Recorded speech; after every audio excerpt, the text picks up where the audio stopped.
All right, welcome back to Adobe Photoshop. And today we're going to be taking a look at selections. I'm going to give you an actual realistic approach on making selections in Adobe Photoshop.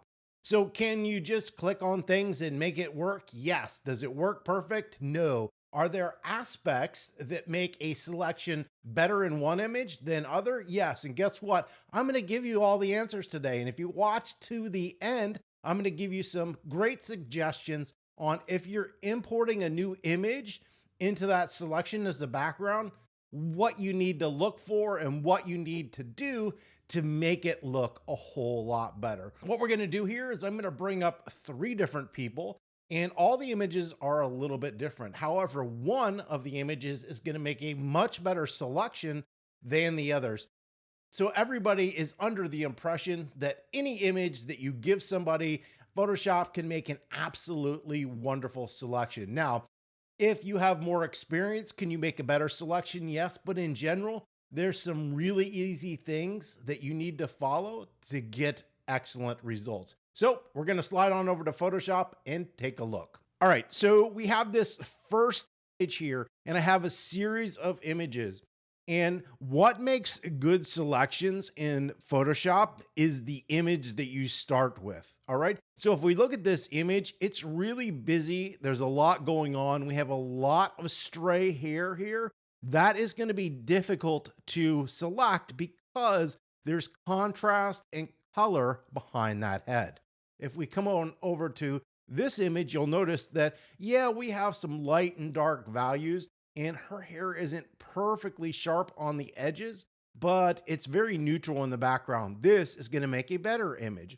Now, this typically would be the best image to make a selection because everything is in focus. So your depth of field makes a huge difference when trying to make selections in Photoshop.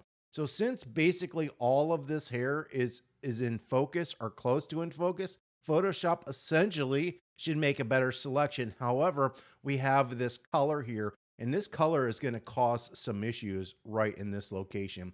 So in this video, we're going to be aimed at how to make a basic, easy selection so that you get good results. So we're going to come back to this image here. And to make a selection in Photoshop, it's really kind of pretty easy. You could literally come up here and go to Select, Select and Mask. You could hit select subject down here, but we're going to need to refine it more. So I'm not going to use that contextual taskbar to make my selections. Anything up here, you'll notice, makes a selection. So we have the marquee tool. Any of these are selection tools. And as long as I click on one, we're going to get the select and mask button. We can also come up here to select, click on select, and we can drop down to select and mask. All right, so I'm going to hit select and mask, and this is really the location that you want to go to make a selection. Now it becomes super easy. You click on select subject, it's going to select out our subject. And in general, this is going to be pretty good. So let's go ahead and zoom in here so we can see this.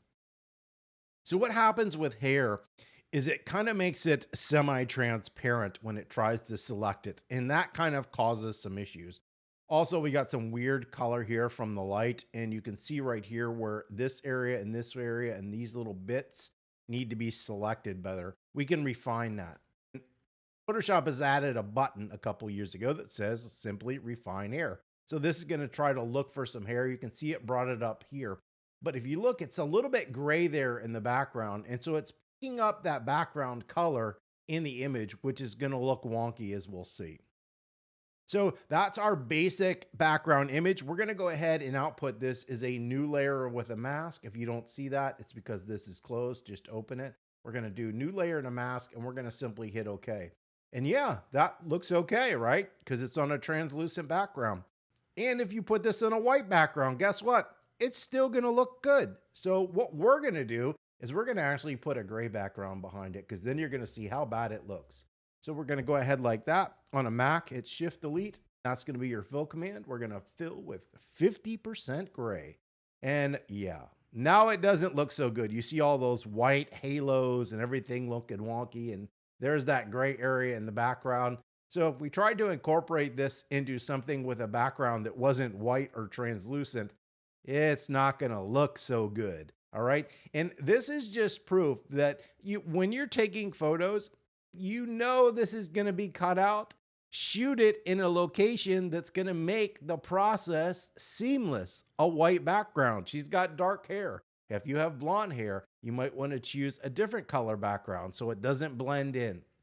All right. But having bright colors is not going to be helpful. Also, if you're trying to cut hair out, make sure all the hair is in focus. It's going to come out better if that's what's important to you. However, usually in portraits, you want a shallow depth of field, which is counterintuitive. So let's go ahead and undo that. And we're going to delete this. And we'll duplicate this layer. Actually move it above so we can do this again. We'll turn it on. And we're going to make that selection again. So we're going to this time go to select and mask. We're going to select our subject. Refine hair. There's a couple things that we can do. When making selections, we have two different ways to do this. We can do object aware or color aware, and we can change that at any time, and you can see which one of the two makes a better selection. In this case, I don't think either one's going to make a better selection, so we're not going to select it. But what we are going to do is we're going to come up here, and you see this little thing with the hairbrush? This is called the Refine Edge Brush Tool. This is how we used to do it. And what this allows us to do is tell Photoshop areas where it messed up and we want it to fix it. So to do that, we're going to come over here and we're going to do refine mode, and we're going to change this to smart radius just so Photoshop can do a little bit of thinking on its own. You could do this manually, but we're not going to do that. So then I'm just going to brush over the area where it messed up and see if it does a better selection. And you can see, yeah, it's picking up that area. Let's try that area. Didn't get it all. Left some of it. That's getting better. We'll try this little area and this little area. They pick those up, right? And so on. You would go through here and try to fix everything that it messed up, right? I can tell you right now, this is just not going to be a perfect selection, but that's okay. So let's go ahead and do this. Hair cleanup in an image like this can take you an extremely long amount of time. So I can retouch this photo pretty fast, but to remove and fix hair and make it look good can take a really long time. Now, the trick here is not only are we going to refine those edges with that brush, we're also going to come over here, and this is something I pretty much do even if I just click the refine hair and don't use this edge brush. You want to come over here and hit decontaminate colors. All right, this is going to make a huge difference on the image. So we're going to come over here. We're going to hit OK. It's going to output this as a layer mask, just like we did before. We're going to turn on our gray.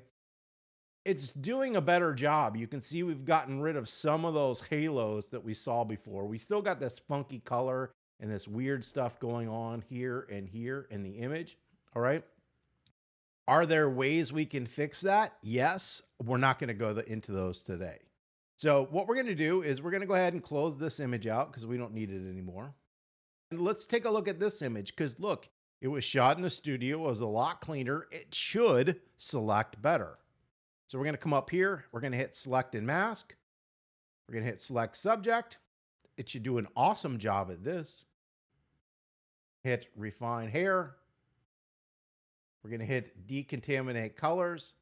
You can see it fixed some of that, but not all of it. We're going to output this. You can already see the pink here. We don't really even need to add that gray background, but we're going to do it. So we're going to come up here. I'm going to add a new layer. I'm going to hit Shift Delete, add that gray background. And you can see, yeah, that color is all over the hair and in here. And because that background was a bright color, it's contaminating the subject. So if your subject is close to a background, that background light hits the background color and reflects back on the hair. You don't really notice it as much until you cut it out. So this is why using a neutral color is beneficial. I actually never use green screens because of this, because it gets green everywhere and it drives me nuts. White is my preferred color for just about anything.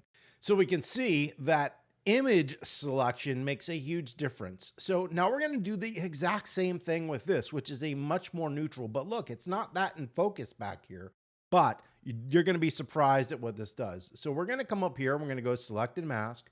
We're going to hit select subject. Hit refine hair. Okay. We're not going to do the decontaminate colors because I want you to see what this does. We're going to go ahead and hit OK. And we're going to click here on the new layer, shift delete, return. And yeah, you can see the edge here. It's just got this kind of white halo and all around the head and ears and arms and everywhere. You can shift the edge a little bit in to fix this, but I want you to see what decontaminate colors does. So we're going to go ahead and do this over again. So we're going to hit this, Command J, we're going to duplicate it. All right, so we've got our image there again, and that's selected. So we're going to go back into select and mask. We're going to do the same process. Select subject, refine hair. This time, all we're going to do is hit that decontaminate colors. And then we're going to simply hit OK.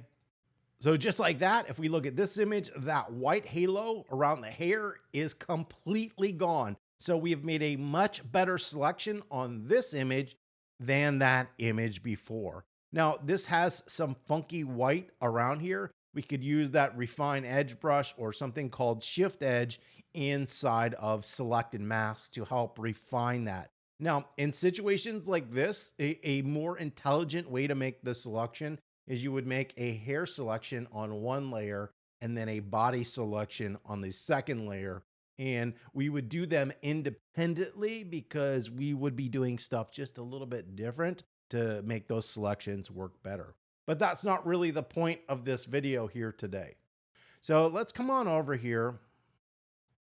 I use a program called Photo Mechanic. So what we're going to do is we're going to take this image of this woman in a couple of photos. This one, and which one should we do? We'll do this one. All right, so I'm going to hit Command E. That will throw those into Photoshop.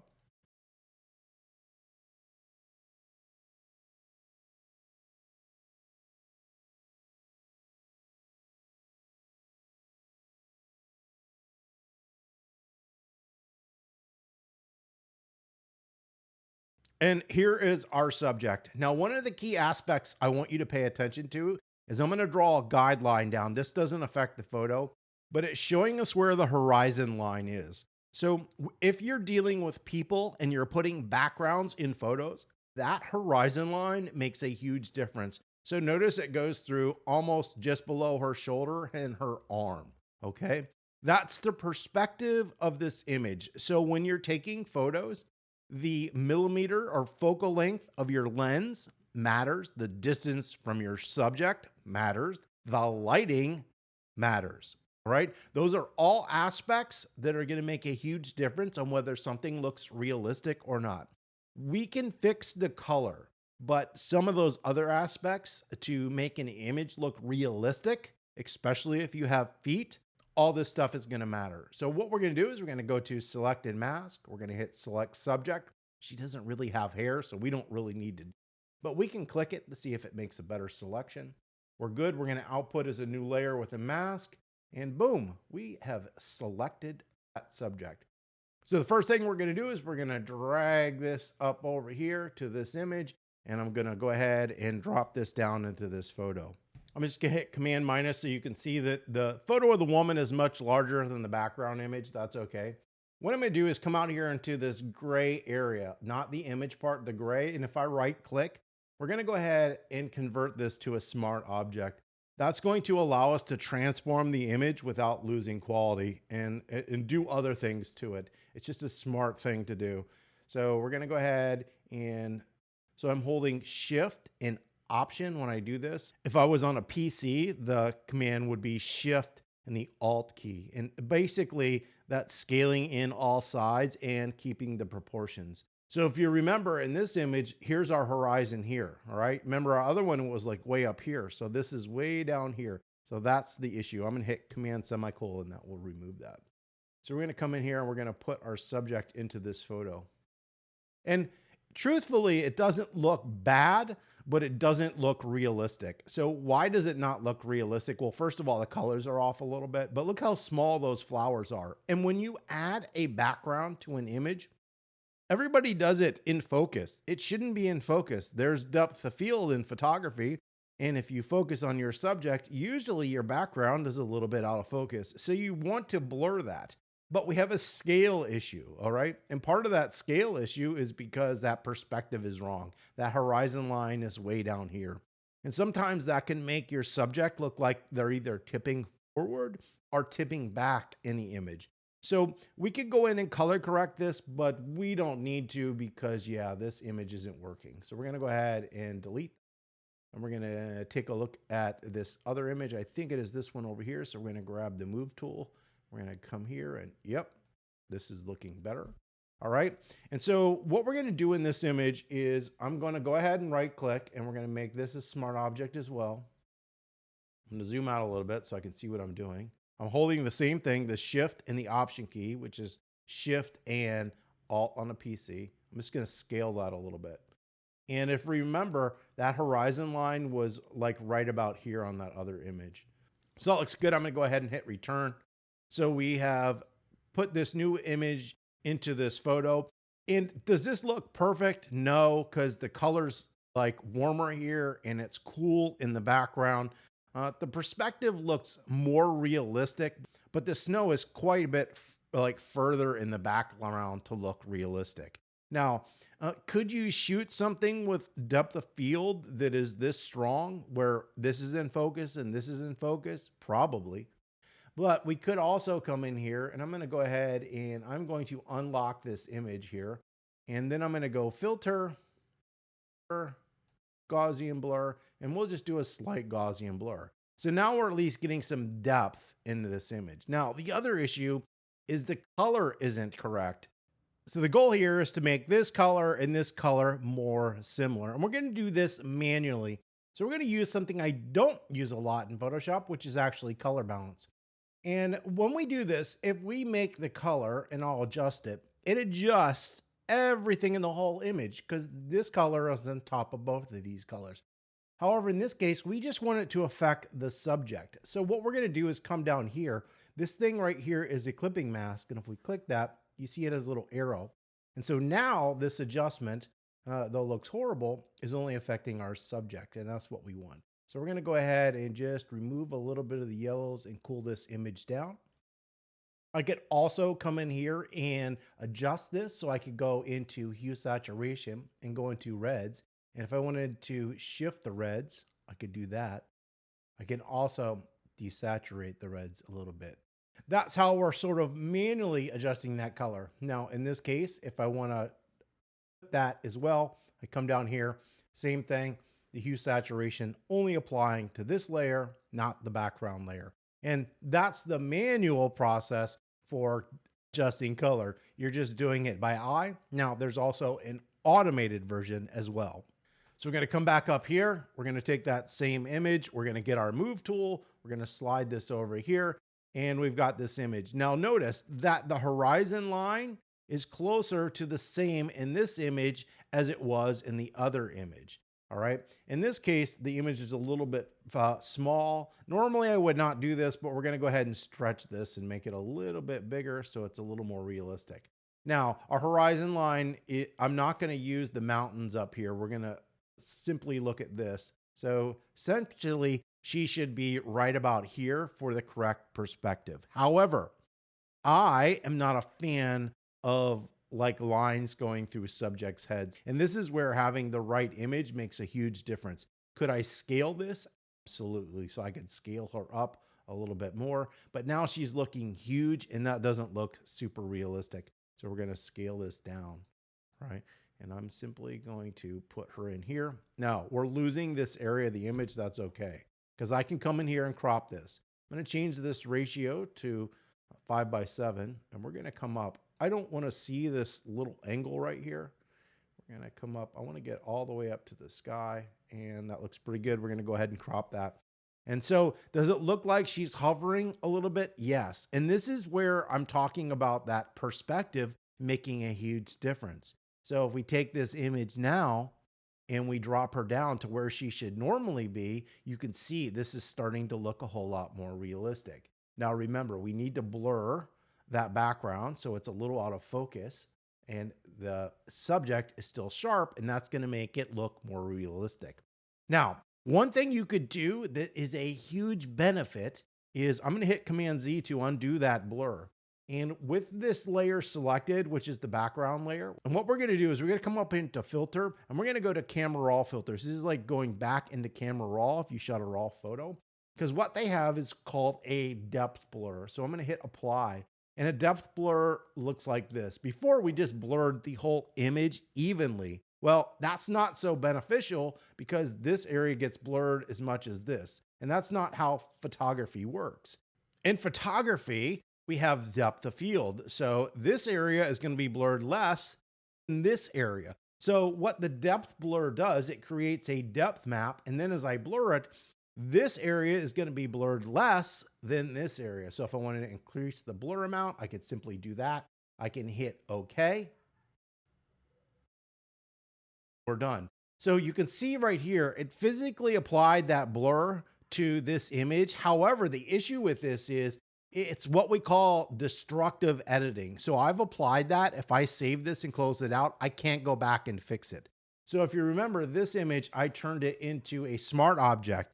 So what I've done is I've removed that blur from that image, and you need to make sure that the layer is unlocked. But what we're going to do is we're going to turn this layer into a smart object, and I want you to see the difference here. So what we're going to do is we're going to turn that camera raw filter into a non-destructive edit. So if we come over here and I right click in this gray space, you could also come up here to filter and do convert to smart filters. It's basically just making this a smart object. And then we're going to reapply that same filter. So I can come up here to camera raw filter. It's going to reapply it. And this time it's going to do that depth blur that we just saw. Come up here, apply that. We'll increase the blur a little bit. I'm going to hit OK. So if I wanted to turn that blur off, I could simply click that eyeball and turn the blur off. I can click it back on to turn it on. Or if I want to re-edit it, I can just double click. It's going to launch us back into Adobe Camera Raw, and I can slide that adjustment. Now, I'm not going to do that, so I'm just going to hit cancel. So now if we save this, this blur adjustment is saved, and we can go back in time and re-edit that. In this image here, we're going to come up here and I'm going to select our subject. Okay. And it has a mask on it. That's important. And the layer that is selected matters. All right. We need to make sure that this is a smart object. And we're going to come up here and go to filter, neural filters. And look, sometimes these things work good and sometimes they don't. What we want is this harmonization, and we're going to go ahead and click that. And what it's doing is looking for the colors in an image, and it's going to match it to the colors in another image. So we need to select the reference image. In this case, it's the background layer, which is this. And what this is doing, you can see it's processing. It's going to try to make the colors in the subject closer to the ones that we see in the background. And so you can see it darkened her up a little bit, but it also made her like way too red. All right. So for skin values, this didn't work exactly that perfect. However, we can refine that, so we can remove some of the reds, and I'm also going to desaturate it because it looks horrible. All right. And that's looking better. I can also change the strength so it's not as strong of an adjustment. That should lighten the face up a little bit as well. So it's going to be closer to where it was. So we're getting the warmth in her skin. That's a little bit too much. And you can see I can fiddle around with this until I get it exactly how I want by adjusting all these different values. Once I'm done, remember this is going to be outputted as a smart filter because I turned this into a smart object. And so that is going to make it editable. So if I come back and I don't like what I did, it's right here. We can double click on that and adjust that image. And so when you're working with two different images, one of the things you need to do is usually make the colors match closer so that this image looks like it belongs with this image. Well, that's it. So when you cut out an image, you want to make sure that your image is simple and clean and easy to cut out. Look, if you have brown hair in a busy brown background, it is never going to cut out great without doing some really fancy stuff in Photoshop to get that thing to look good. So make sure that it's nice, simple, and clean. And remember, the more in focus an image is, the better Photoshop is going to be able to make a selection. And then when you're trying to replace or add a new background image, make sure that your perspective and your horizon line is very close. Make sure your lighting is close. And then sometimes you might need to add some shadows to make things look realistic. And if you're trying to colorize your image, you can either do it manually or using the Neural Engine harmonize colors. If anybody is interested, I have another website called T-Lab Designs, and we're a t-shirt design company where I create t-shirts. And one of the things I have is a photography collection. That's it for this video. Don't forget to give us a thumbs up if you found this video. If you have any comments or questions, you can always leave those below. Don't forget to subscribe and have a wonderful day.